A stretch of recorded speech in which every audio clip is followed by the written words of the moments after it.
the role right now for me and then frankly, our leaders, throughout the country, and we have many different leaders, is to make sure that we're presenting a coherent and concise message that connects with voters again. And we have a role to play in that for sure. But we do work with all of our partners in that conversation, from our governors, mayors. Yeah, I was going to say, so, as you're putting that together, because, one of the things I think you find, right now is, you talk about a coherent message, and, that's a great phrase that I have not heard Democrats utter. And there is a trust issue that we have right now between the rhetoric of our politics and the reality of our politics.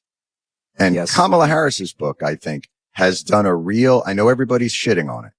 I haven't read it yet. It does a real service.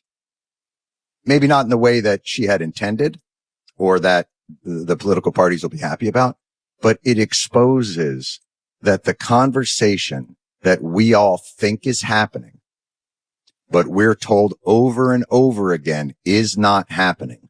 Whether it be, when you choose a running mate, are you looking at whether or not they're gay or Jewish or black? To the point of, when you looked at President Biden, did you think he was strong enough to go up against Donald Trump in the national election again? We were told over and over again how ridiculous those statements were, how crazy that is, no, I pick the most competent I look for the best person possible. What? Joe Biden behind the scenes is sometimes during meetings, he'll be solving quadratic equations while we're also doing Medicare. It was all bullshit.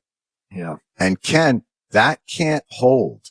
And so when we talk about we're neutral and we stay out and here's the rules and this is how we play, it really strikes me as a fundamental foundational problem of erosion of trust. I don't disagree with you, but the way you build trust is by not thumbing your nose at voters and telling them, guess what? We get to make these decisions and you don't. We as party leaders get to decide who the best candidate is and your voice doesn't matter. Yeah, but you guys recruit candidates. Of course, you funnel money. You have resources. Listen, I think the D-TRIP, the DS, other organizations within the larger ecosystem, of course, are going to support their preferred candidates. What I'm suggesting is party leaders, our job is to build infrastructures to win the November election and ultimately to make sure that we're growing our coalition, building our party, bringing voices in and making sure that we honor the will of those voices.